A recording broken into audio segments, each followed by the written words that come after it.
Greg from Florida, you're on the air. Greg. Man, we just can't get these phones right. Take my call. You got it. Hello? Yes, sir. Hey, I just wanted to go over a few things. I was in the U.S. military. I got out in 2004, and I'll tell you, when I went to boot camp in Arizona, South Carolina, we had tons, like probably more than half the platoon was foreigners, and our entire platoon graduated from boot camp, including one foreigner who was on light duty the entire time. He didn't do any of the runs with us, none of the hikes with us, anything. It was really sad. All right, well, also, Greg, why don't you, hold on one second. I just want you to speak to that. Why don't you explain to people, Alan, how we are now being, our military is being integrated with NATO and foreign military forces for this new global system?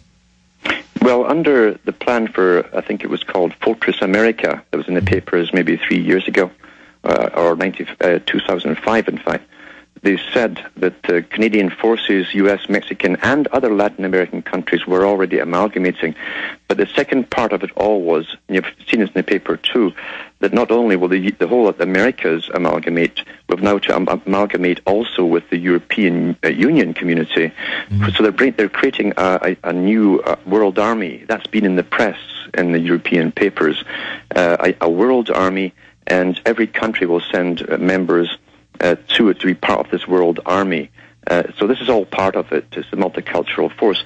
I think about 15 years ago in the Council on Foreign Relations' own magazine, Foreign Affairs, they said they'd had world meetings to discuss how to create this new world army, because it was one thing, it was easier to get you to stand up for your old tribal emblems, your flag, etc., the songs and all that, and the uniforms, but how would they create a cohesive international army? And so they put whole groups of specialists on that particular problem at the Council on Foreign Relations. They're still working on it to create this integrated force. And as long as they pay them very well, as always, as Stalin said the same thing, and create the brotherhood idea that they're special, more special than the civilians, then they hope to use these techniques to bind them together into a truly international force. So it's quite right. We're going through that now. We have been for quite a few years. Yeah, but it's really in full force right now. I mean, we're talking about, earlier today we talked about Marine Corps civilian police, and we had another military guy call in and say, a lot of my guys are getting deployed, and now it's dudes who are making $14 an hour who we hire off the street, not the MPs anymore, and that's because they are, first of all, integrating a police state here at home. They're trying to blur the lines between the military and the police. They're trying to get rid of posse comitatus, and they're getting us ready for global government and a global military force that you're going to see at the national level exercise 09 coming up at the end of July into the beginning of August, headed by FEMA, working with the UK, Australia, Canada, and Mexico in a terrorist prevention act like no one has ever seen. This is the first drill to prevent terror after terrorism occurs in another country. Let's jump to our next caller. Ann in New York, you're on the line. I just want to say that I'm new to you, and I'm so proud that you are doing what you're doing, that there's a place, that there's a voice that we can hear that is just focusing on what's really going on. Well, thank you. And thank you. And I want to touch on three things. I'm going to be real quick. I'll share this with you. I have 2 different passports plus a green card, and I was recently robbed, and I had to go and get my state ID back. Now, I got my state ID originally 4 years ago, and when I went to get it back, they have now added something to the form in New York City, which makes you divulge whether you have ever had a Canadian driver's license, if you have an active one, and it makes you put down your driver's license number on this form. Well, right now, Canada is enforcing a new ID system where if you take the new ID card, I think they're going to be issuing them on June 1st. No, I understand that. But right now, they're trying to blur the line. They're trying to create this North American Union. So if you take your RFID, national ID card in Canada, then you won't have to wait in the border. You'll just have your thing. Oh, you got your card? Go ahead. And they're going to do the same thing in Mexico and America. They want to integrate this into a new system. And that was exposed in the Security and Prosperities Partnership Agreements. Why don't you speak to that really quickly there, Alan?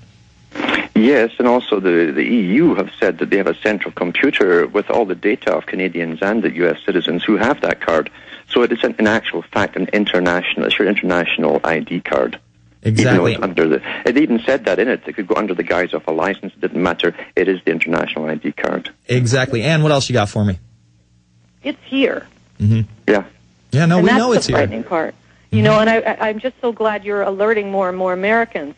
And this bill, H.R. 875, how realistic is that? I mean, I've sent letters to the New York Times, to Eden Foods, to every organic group that I can think of, and any response I've gotten back from organic farmers is that they've never even heard of this. Well, that's absolutely correct. They haven't heard of it, and they're keeping it on the low, but it's as real as it gets. They always talk about it after they've passed some kind of legislation towards it. They have programmed us to think that GMO foods are going to save us, and you don't need organic farming. In fact, organic farming is bad because it doesn't go through the proper processes, and that's the reason we have swine flu and bird flu outbreaks and people are unhealthy. Meanwhile, these GMO foods are set out to destroy our immune systems, to really hurt us, to sterilize us. Speak to that, Alan. There's no doubt about it. And I read from their own articles, the big players, on depopulation agendas. And I keep asking the public, what do you think they mean by that? Just a wish list of things they'd love to do at Christmas time and Santa Claus would. They actually implement them. Mm-hmm. You cannot ask for volunteers, so you simply implement them. And you're quite right with the GMO food. I mean, look at all the guys behind Obama. He's even got guys there who work for Monsanto on his staff there, and in fact they put the bills forward for this particular one. And we've had it from the Economic Union, we've had it from Britain, from all the prime ministers. They want the GMO to be the sole ruler, basically, food-wise for the whole planet. That's the way it's been mandated. That's why no one can sue Monsanto anywhere. That's why doors open for Monsanto and judges know to leave them alone. It's a must-be, because as far as I'm concerned, you see, food comes under military-industrial complex. It's the oldest trick in the book. Control the food or the water, you control the people. Therefore, Monsanto is part of the military-industrial complex. Absolutely, and Ann, I hope you look into Codex Alimentarius. There's a lot of scary things within that. I thank you for the call. We've got Alan Watt of CuttingThroughTheMatrix.com on the line, and Bill, continue. Anyway, I just emailed that to Rob D. Mm-hmm. So I emailed you the copy of the letter that I had gotten from Jim Himes. Mm-hmm. But he was basically sitting there saying that, he doesn't, he's going to vote this down, so on and so forth. But he actually did address that thing in there pertaining to her husband. I called his office. Well, whether they're related or not, this is a bad bill. We should be able to grow our own. Oh, it's an awful bill. You're right. It's off the charts, awful, and we do need to oppose it. I thank you for the call, Bill. Alan, what are your closing thoughts on this bill? I mean, a lot of people are obviously concerned. We don't want Monsanto in charge of our food consumption, do we? No, but I think, to be honest with you, it already is. Monsanto, Archer Daniels, Midlands, and a few others, there's 5 of them altogether, were set up to take over and be the big agribusiness companies for the entire planet. They're in every country across the planet, doing the same things at the same time. And we've had top politicians, prime ministers, come out in Europe saying that they're going to make it, give it a complete go-ahead to be GMO, everything GMO. The United Nations, remember, the Department of Agriculture said when they were set up that their job eventually was to distribute all food across the world to every bloc. That's the US bloc, the European bloc, etc.